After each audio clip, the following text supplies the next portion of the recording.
Truth. I'm your host, the Reverend Rabbi Eric Walker. It is estimated that upwards of 80% of separated couples ultimately seek out a divorce. Despite the sobering statistics, it is possible to reconcile and build a stronger, lasting marriage. Our next guest offers practical answers to readers' questions, guiding them to a positive outcome for their marriage. As separation and divorce increasingly become what many feel to be the only solution in many troubled marriages, she encourages couples to continue to fight for restoration and healing. As a survivor of a broken marriage herself, she understands that readers need specific, biblical, and practical help navigating their new, unwanted journey by faith. She and her husband Marv were married for over 20 years when they faced a marriage crisis and separated. After 3 years of separation, they have now been reunited for 20 years. Linda Rooks, the author of Broken Heart on Hold, Surviving Separation and Fighting for Your Marriage While Separated, a practical guide for the brokenhearted, knows what it's like to fight for your marriage. After being married for more than 20 years, they were separated for 3 before reuniting. Today, not only is their marriage thriving, but together they lead a crisis marriage class in Central Florida. As a freelance writer, her writings have appeared in many national publications, including editions of Chicken Soup for the Soul, focused on the family, home life, and today's Christian woman. She's appeared on TV and radio across North America. The Rooks have 2 married daughters and 5 grandchildren. You can learn more about Linda Rooks and her ministry at fightingforyourmarriage.net. Here to chronicle her story, and hopefully yours, is Linda Rooks, author of Fighting for Your Marriage While Separated, a practical guide for the brokenhearted. Linda, welcome to Revealing the Truth. It's great to be with you. It's great to have you on the program. So tell me, let's go all the way back to little Linda and the home you grew up in.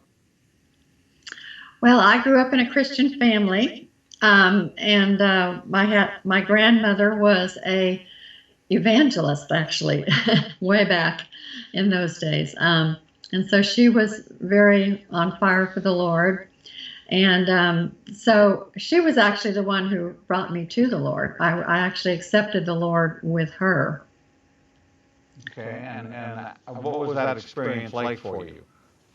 Well, I spent the night with her one night, and she played a radio program that had a woman who was telling about her faith, and I was listening, and she was talking about how to accept Jesus into your heart. And at the end of the radio show, I looked at my grandmother, and I was about 8 years old at this time. I looked at my grandmother, and I said, "Could I ask Jesus into my heart?"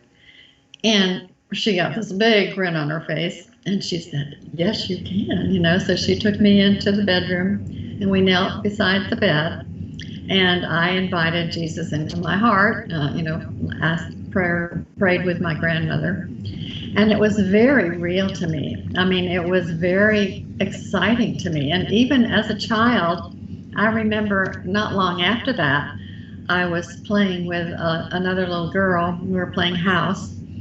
And I said, "Let's pretend that we have given our hearts to Jesus."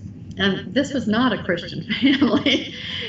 And she said, "Well, you can't do that. You can't give your heart to Jesus." And I said, "Yes, you can." I did. And she said, "Well, let's go ask my mother."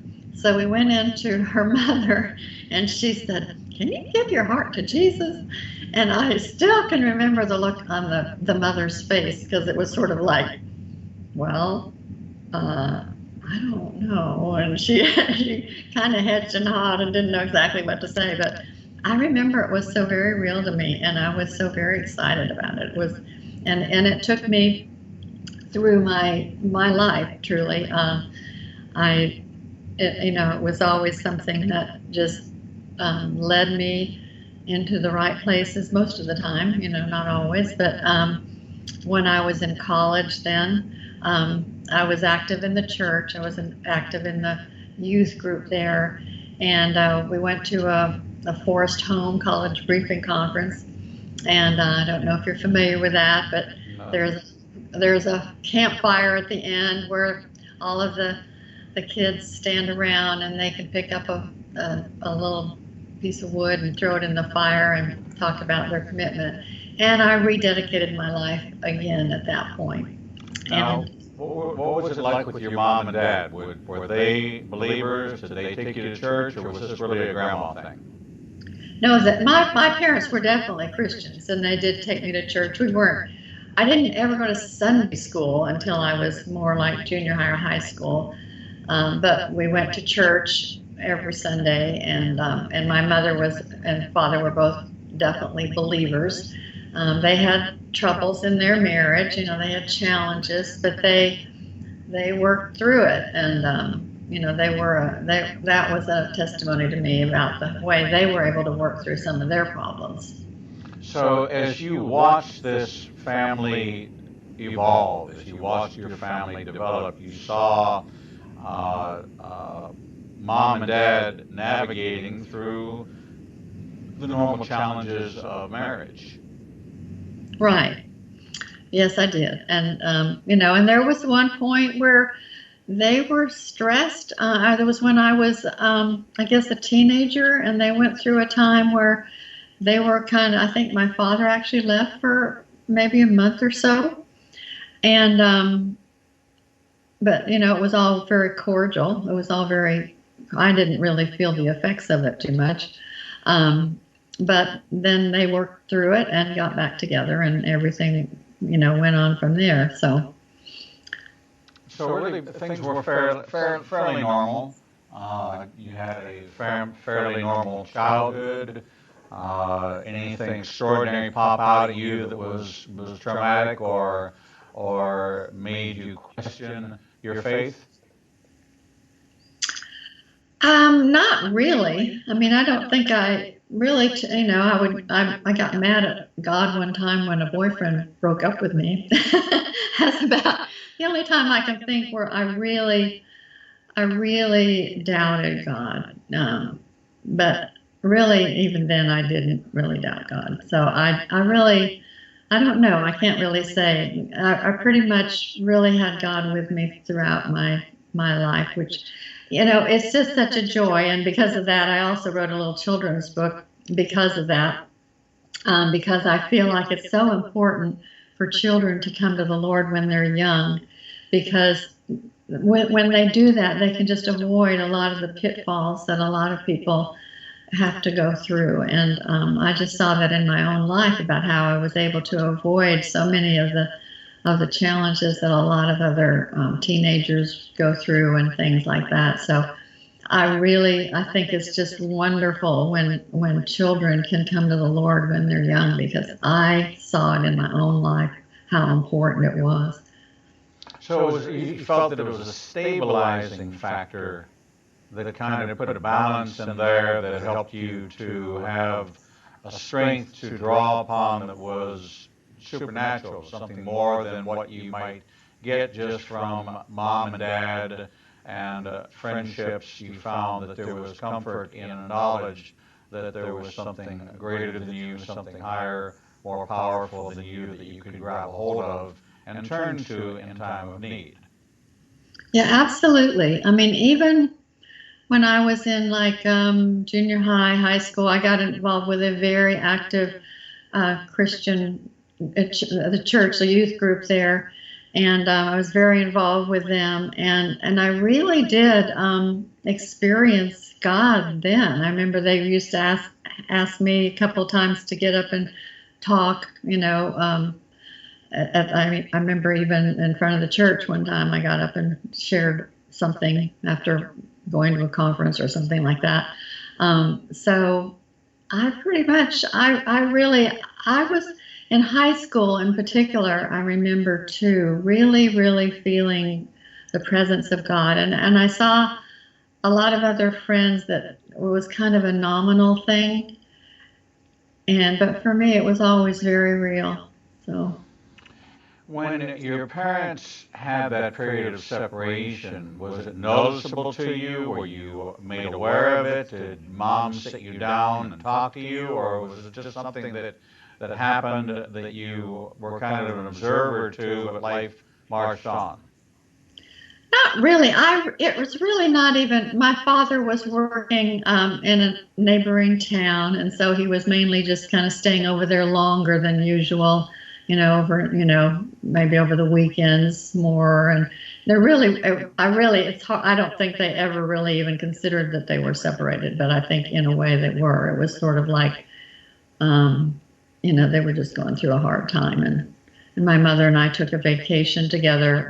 We lived in California, and they were from Iowa, and my mother and I took a trip back to Iowa to visit family and friends back there. And so that was kind of the extent of it. It really wasn't anything too drastic. And then when we came home, everything was patched up and fine. So you went off to college. Right. Now, is this where you met your husband? No, it wasn't. No, I went to 2 colleges. I went to the University of Redlands in California, and then I transferred to San Francisco State University because I was majoring in writing, and I thought they had a good program in writing, and so I went there for 2 years, and then it was after college that I met my husband. He was in the Navy. He was a Navy officer. And he was actually, I don't know if you want me to tell you the story of how we met, but it was kind of a fun story. He was a Navy officer on a ship, and another Navy officer was transferred onto the ship that was a Christian. He was a real strong Christian, and they got to be friends. And he asked my husband if he had any girls that he knew back in San Diego that he could introduce him to that were Christians, because he wanted to meet a Christian woman. And my husband happened to be corresponding with a girl at the time who was talking about this friend that was a Christian. So when they got back to San Diego, he introduced them, and they immediately got very serious, and she happened to be one of my best friends. And so I was in her wedding 3 months later, and my husband was also in the wedding, and we walked down the aisle together. And so that's how we met. Oh, what a pretty picture. So you are married to a naval officer. Was he deployed often? Were there periods of separation early on in the marriage? Well, yes. After we got married after we had met, 4 months after we met. And he went overseas for 9 months, a month after we got married. So we were separated then for 9 months during that time. But we wrote every day. We were madly in love. I mean, we had really a fairy tale marriage at the beginning. I mean, we were so very much in love. And he was in the Navy. I was working at home. We saved our money. And when he came back, he was planning to go to law school. And we had 5 months in between the time he was getting out of the Navy and he started law school. So we went to Europe for 5 months on like $5 a day and camping and stuff like that. So we had a wonderful beginning to our marriage. We were very, very happy. And we came back and he started law school, and I got a job teaching, and so I put him through law school. So when did when did you start to sense that things were shifting from this perfect marriage to what were some of the symptoms that you began to notice that things were not as they always were? Well, for the first 6 years, I really thought he was perfect. Truly, I thought he was absolutely the perfect man. We had a wonderful marriage, and then we started having children, and he was developing his law practice and his career, and I was having the children and spending time with them, and so there was a little period there where we had some struggles. But we were able to resolve all that pretty much and realize that this was a typical type of thing. But the thing that was happening with us is that we did not resolve issues. We didn't resolve problems. We would have problems come up, and we would have an argument. And what started happening after a while is that the typical pattern when he would leave the house for about an hour. He would come home, and then we would both act like nothing had happened. And so we just didn't resolve issues. And that is not a good thing, because, there's some bitterness that starts to build, and, you're not really understanding what's happening with the other person. You're not communicating as much. And so that built up over a period of time. But in the midst of it, we still had a very happy family life. We had a great time with the children. He was very involved with our daughters, and we both were very involved with our daughters, and had a really good family life. But as they started getting older, first daughter went off to school, to college, and it became more and more strained. And for the 2 years before the separation happened, we started really arguing in a more heated way, and I didn't even understand what we were arguing about half of the time, and it was not making any sense, and it was just getting a lot worse. And I started, really becoming very disturbed as to what was happening with us. And that was 2 years before we separated. So as you began to struggle, if you will, with these issues, what was your church life like? What was your faith like? What was going on? Did he go to church with you? Did he stop going to church with you? Did you see some changes in where you should be able to take it to the cross? Well, we were both very active in church. He was actually an elder in the church before this. I mean, the way our church works, you're an elder for a while, and then you kind of go off, and you're still kind of an elder in the background, but you're not active. And so that was his status, and we were both extremely active in the church, and going to church and taking our children to church, and I helped with the youth, and we did a lot in the church. But he did start just kind of getting a little more into the world in a way. He was just not really there all the time. He was kind of, I started seeing him being a little different and not completely 100%. Did any of this correlate with the success of his legal practice? Well, I don't know if it necessarily. I mean, he had struggles up and down with the legal practice, and that was one time part of the problem sometimes, because he went out on his own. He started out with a bigger firm and then went out on his own. And during those times, there were people that wouldn't pay on time, and people that wouldn't pay at all, or whatever. And so sometimes our finances got stressed out. So that was part of the problem. And but he was with a good firm at the time that our problem started. That would go up and down, I mean, I guess every business has their ups and downs, and so it wasn't really correlated too much with that. So the period of time leading up to your separation, you say it was about a 3-year period where you began to see things erode to the point where they became untenable. Who was the one that kind of blew the whistle and said, we need a break? Well, it was on an Easter, unfortunately. It was Easter afternoon, and my husband and I got into an argument. I had been, one of the things that was going on in our life is that I was very involved with a lot of things. I had a very busy life. We had the 2 daughters. I, took them everywhere. I was very involved with them. My father had died, and so my mother had moved to Florida where we were, and that became challenging at times because of, there was almost like a competition between my mother and my husband every now and then. And then I had a niece who was on drugs, real seriously on drugs, and she had a little girl, and I was helping to take care of her little girl a lot.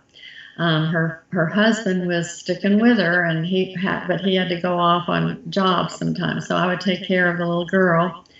And then I was also president of Central Florida Right to Life, which was huge at that time, and we were very active And so I had a lot on my plate. I was very busy. And I think my husband, I think one of the things that happened with him is that he felt like he was kind of last on my list. You know, I had everything else going on, and he was kind of at the bottom of the priority list. So I think that was one of the things happening with him. So on that Easter, we got into an argument. It had to do with my niece, who was the one on drugs. And my mother was there, and we had an argument, and he left. And I thought, you know, this would be like any other day. He would come back, and we would have Easter dinner, because the ham was in the oven. We were all ready, you know, to eat. But he did not come back. And one day led into the next, and he still did not come back. And I knew where he was. His parents had a condominium nearby, so I knew he was there. But after 3 days, I really got scared, and I thought, what is happening? And one of our mutual friends went and talked to him, and he told me that he is gone for a while, and he doesn't know when he's coming back. So how did this sit with you? Oh my goodness, I could not, I was just terribly distressed. I mean, I could not believe he would ever leave me. I really thought he really loved me. I couldn't imagine him leaving me. I mean, I knew we argued, I knew we had problems, but I thought we both still really loved each other, and I was just in literal pain. I mean, my mind was numb. I was just going around from either crying or being angry, or, you know, wondering what was happening and how he could do this. And I mean, I was just in literal pain. I mean, and some people, you know, when my first book that I wrote kind of goes into the pain and healing from the pain and emotions that you go through with that kind of thing.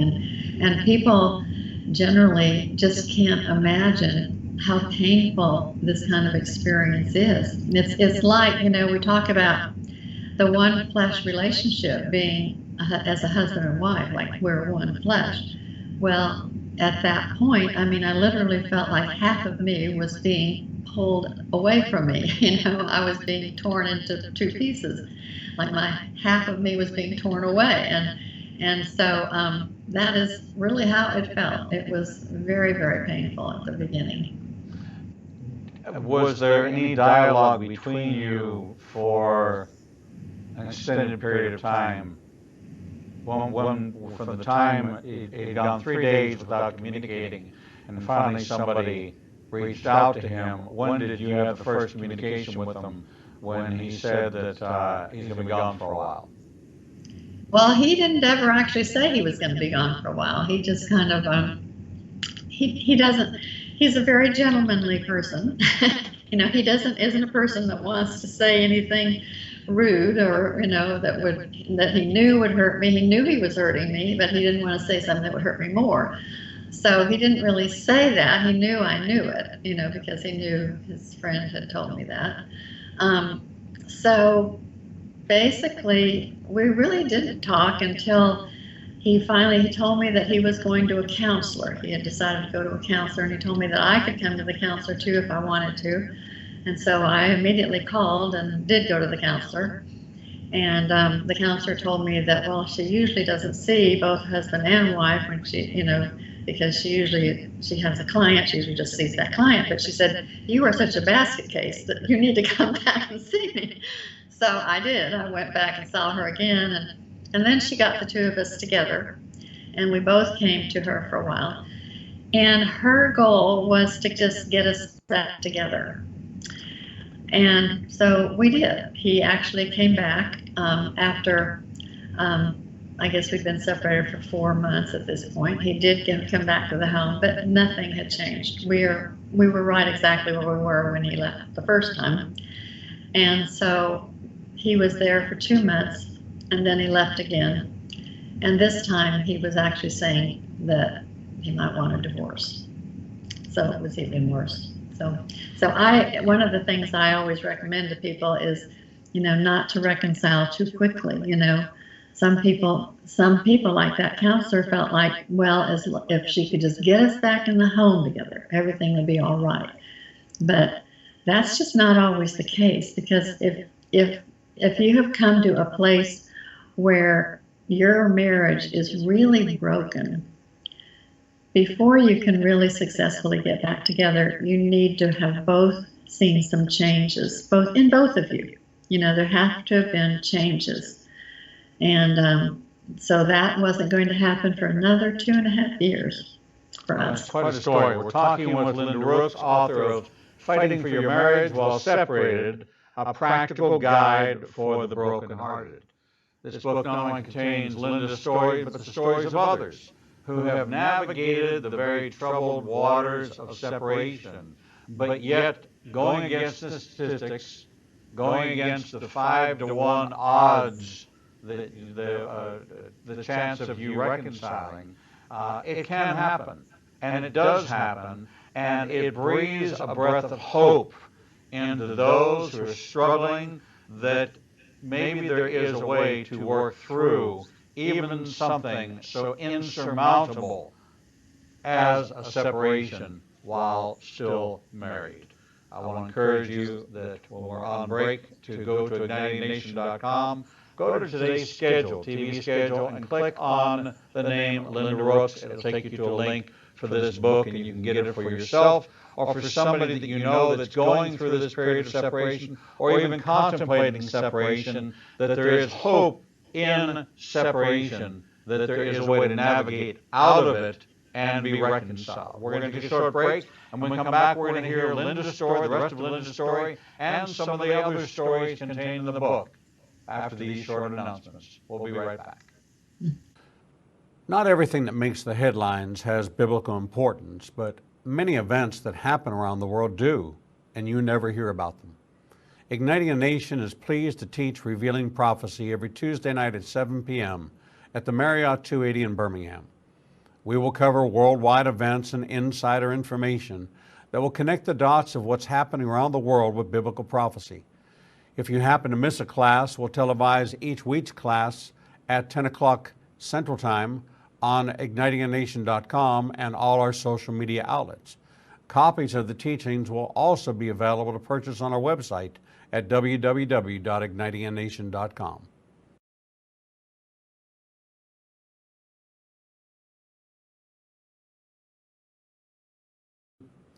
The Lord meets you right where you are, and so does Igniting a Nation's new live streaming outlets. You can now watch Revealing the Truth, Revealing the Bible, and Prophecy Revealed simulcast live each Monday through Friday from 10 a.m.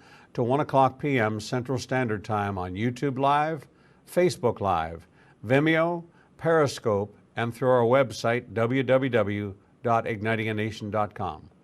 No matter what device you are using, our program will automatically scale so you won't have to miss a single program. And if you happen to miss an episode, you can always subscribe to the Igniting a Nation YouTube channel and access over 1,000 interviews and never miss your favorite authors, special guests, and topics that interest you the most. There are lots of ways to see Israel, but nothing compares to seeing the land of the book and the people of the book through the eyes of two Jewish believers who can take you on a journey that will bring the entire Bible to life. When you join Rabbi Eric Walker and his #1 rated tour guide, Edo Canaan, in Israel, you'll experience incredible teachings, first-class accommodations, and actually walk where Jesus walked. You will experience the Bible transforming from black and white into living color, and you will never see the Bible in the same way again. For more information, visit us at www.ignitinganation.com/events. The Lord contends with what contends with you, and Igniting a Nation is committed to bringing to light each and every issue that faces a believer's life. Our live stream programming and teachings take you on a journey to finding biblical truth from a wide variety of experts who share their insights into a deeper walk with the Lord. We have assembled the most comprehensive panel of experts in the fields of prophecy, caregiving, healing from trauma, shame, and abuse, and so much more. We continue to expand our teachings and programming to meet your needs. We're committed to healing the nations with biblical truth. Visit www.ignitinganation.com to develop a deeper walk with the Lord and start your journey to a transformed life. The Bible commands us to study to show ourselves approved, but most study using Bible study tools and not actually studying the Bible chapter and verse. Igniting a Nation is pleased to present Revealing the Bible, recorded and taught each week before a live audience.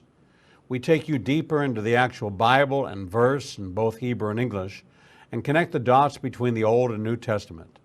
You can attend our 2 classes in Tuscaloosa and Birmingham or watch the program every Wednesday at 11 a.m. Central Time on ignitinganation.com and all our other simulcast outlets. For more information, visit www.ignitinganation.com/events.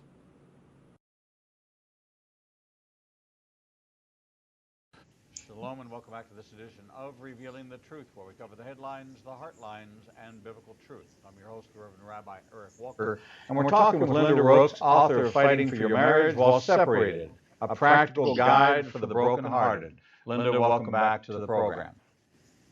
Great to be back. So Linda, so you and your husband finally reached that point of what was apparent no return, and realized that rushing back into the house was not the best thing. You weren't really, you had reconciled to a point where the counselor thought it best served that you be together and work out your marriage with fear and trembling, as opposed to your salvation with fear and trembling. And that's exactly what happened, because just a couple months afterwards, it came crashing down again, and you wound up in a truly, now clearly defined, separated state. Did you continue to go to counseling after the separation? Not to that counselor. I communicated with her a few times, but not really at that point. So what did you do? How did you navigate through this fighting for your marriage while you were separated? Where did this idea come from that you should continue to try to reconcile? Well, first of all, I loved my husband, and I didn't want to give up on my marriage. I mean, that was just not something that I wanted to do. I just thought, marriage to me was forever, and you don't just give up on your marriage. And I saw him as a good person who was just in a bad place right at the time. And I had some friends that came along and gave me some good wisdom. And I guess two particular times with friends really kind of impacted me. One of them, we were out and I was talking about all the things my husband was doing and saying and whatever. And she said, "Linda, he's confused. Call him up and tell him to take a year to figure himself out." And I said, "A year? A year?" At this point, it had just been a few weeks. And she said, "Yes, think about it." She said, "If he takes a year and figures things out and you get back together and you have 20 happy years after that, wouldn't it be worth it?" And I said, "Yeah, I guess it would be worth it." And so as it turned out, we were separated for 3 years. But we have now been back together for 20 years, and it was definitely worth it. So what took place during that 3 years? Did you court each other? Did you agree not to see other people? What were the parameters under which, or were there no guidelines or rules in which you operated, and you just continued to meet periodically, talk periodically? How did that work? There were no parameters, and there was no just getting together and talking. And that's really the problem. Most people think that's what you have to do. And, if you do have sometimes there's an agreed separation where you do have parameters and you do have agreements on how you're going to work it out. And that's great, if you can do that. But so much of the time, that's not the case. It's one spouse that leaves and they really don't know what they want. And that was the situation with my husband. And most of the time when a spouse leaves, they are confused, like my friend said. They are confused. They don't know what they want. They're running from some kind of conflict. It may be a conflict in the home, or it may be a conflict within themselves, things that they're dealing with in their own self. And so at that point, one of the things that, really has to happen is that the one who's been left needs to give that spouse some space. They just need to give them time to think and figure things out and not pursue them, not call them, not text, not email, whatever. And during that time for them to kind of go to the Lord and let God show them what he wants to show them personally. And so basically that is what I did. Another friend, the other story that I was going to mention is another friend, and she happens to be a Messianic Jew, by the way, really a wonderful woman.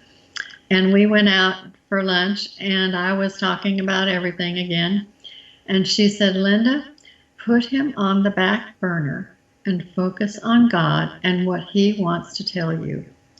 And that is what I did. She said that, and I thought that, and I really took it to heart, and I did that. And so then, just life was happening. My older daughter, was going to graduate from college, and we both wanted to go to the graduation.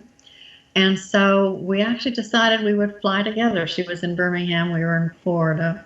We decided we would fly together. And this one friend, that was a mutual friend of ours, the same one that had talked to us before, said to me, Linda, when you go with him, don't talk about your issues. Just have a pleasant time together.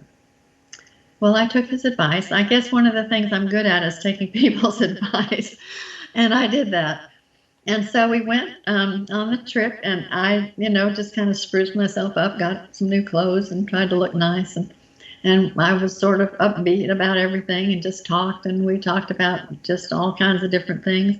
We went to the graduation, and of course my daughter, after graduation, she wanted to spend time with her friends, not with us. So that left us together, and so we went and had dinner together.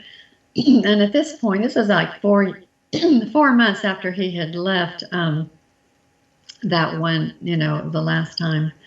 And so at this point, I said to him, well, do you still want a divorce? And he said, no, I've changed my mind. So I thought at that point things were going to start getting better, and he'd start calling me and we'd do things, but he didn't. And it still kind of was the same kind of thing where we were distant from one another. Every now and then we'd see each other, every now and then we'd talk. But one of the things I started doing is I wasn't talking about our issues with him. I was talking, I was saying positive things. And this is one of the things that is important too. When people who are separated, the person who's left, the first thing they want to do is to run after the person and ask them what they're going to do and why are they doing and how are we going to solve our problems and how are we going to work on our issues. And really the thing that the person needs to do is just speak positive words to the one who's left them. And it's hard to do that because you don't want to say positive things, you want to say negative things. And it's hard to even think of positive things to say. But if you really sit down and even make a list of things that you can say that are positive, every time you have contact, say positive things, which starts to create a safety between you. And so the important thing that needs to happen after the separation happens is that you create safety between the two of you so that you feel comfortable together. And so that is what I did start doing. I didn't know that was the thing to do. God was obviously leading me. He has been leading me all my life, and he led me in this.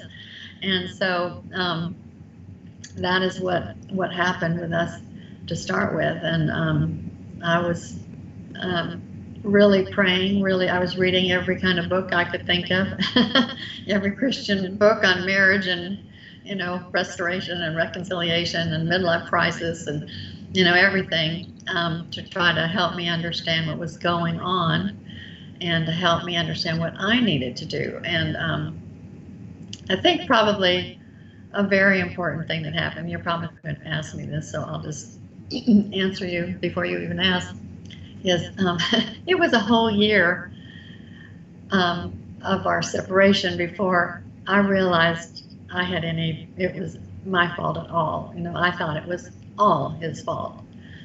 And it was a whole year before I realized that I had a part in it. And what happened again was just God woke me up in the middle of the night. This one night, it was like 3 o'clock in the morning. I woke up, I looked at the clock. It was like 3 in the morning, looking at the clock, and it was like all of a sudden I saw a Linda I did not like. And I saw little peevish attitudes and self-pity and self-righteousness and things like that. And I thought, oh my goodness, I don't like this, this is part of the problem. And so it was when I started realizing that I was part of the problem that, of course, I was able to start really making changes. And God confirmed it, that was what he was telling me. I went to a Bible study soon after that, and they were studying Hebrews.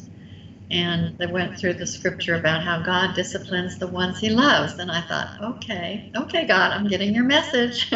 This is for me. And so that was a big part of it.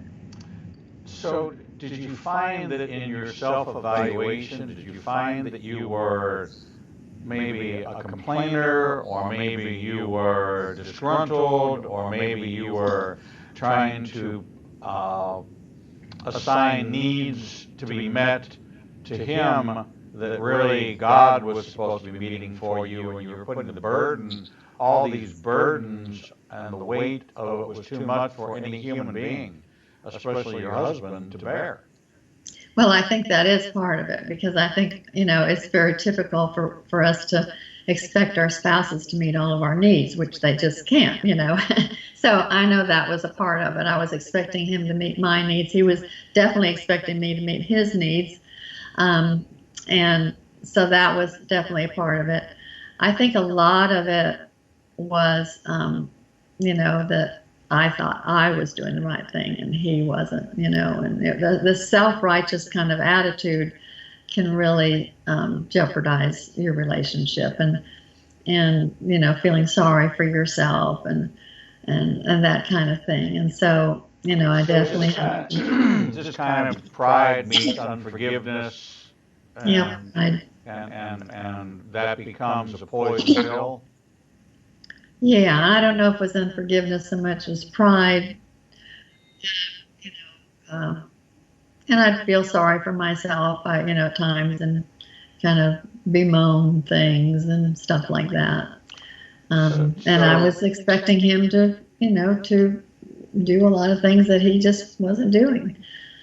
And when he played back to you from a standpoint of what his expectations were, did you actually just make the changes independently and never talk about them, which had been your pattern before, just not to talk about things? Did you actually talk about these things, or did they just kind of begin to change and you noticed the changes and were drawn back to each other?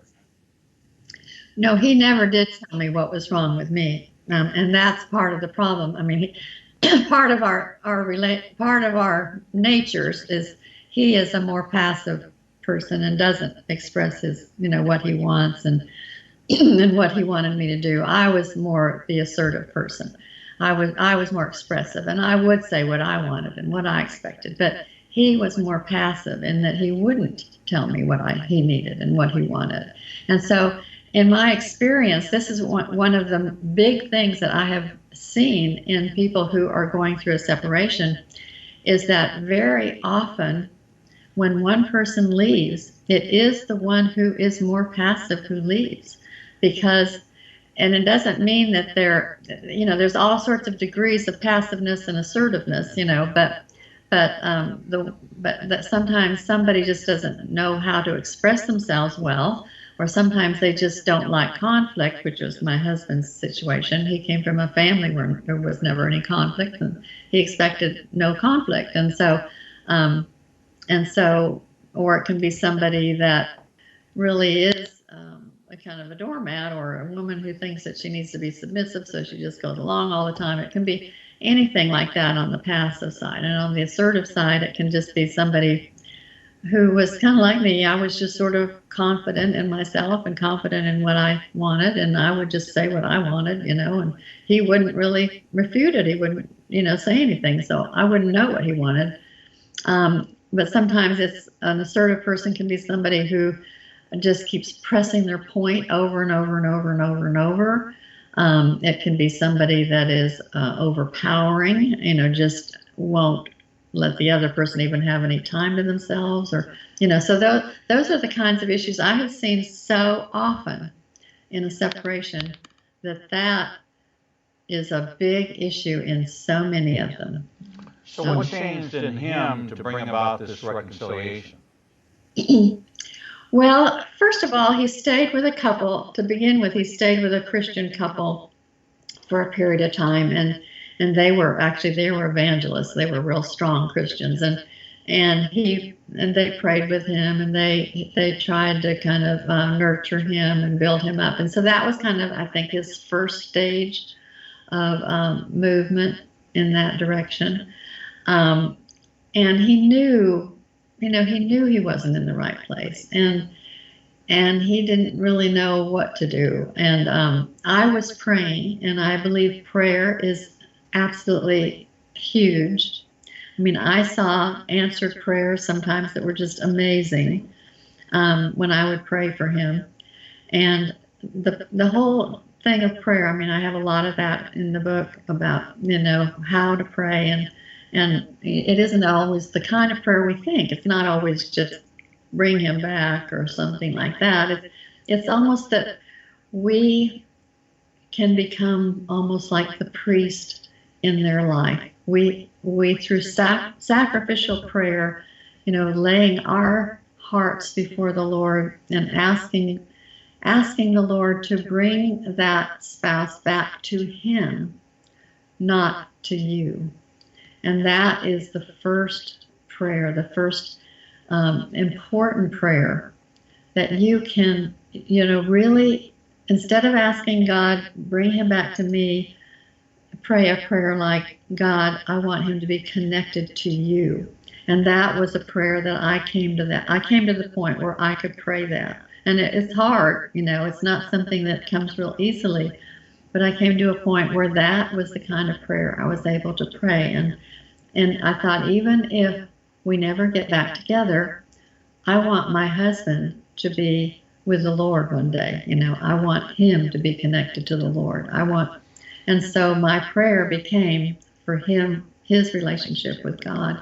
And so, I think the prayer has a lot to do with it. And then other Christians came along the side of him. Our pastor actually started getting together with him. He had been an elder, and so the pastor got together with him. We were in a large church, so it wasn't like a real simple thing, but our pastor did start getting together with him and talking to him, and another man, and it was actually the husband of the woman I told you about earlier that was a Messianic Jew, and he started getting together with my husband and had an accountable relationship with him, and really built him up. And my husband really credits him a lot with him getting strong again. And then another thing that happened was, one thing that happened, I'll go back,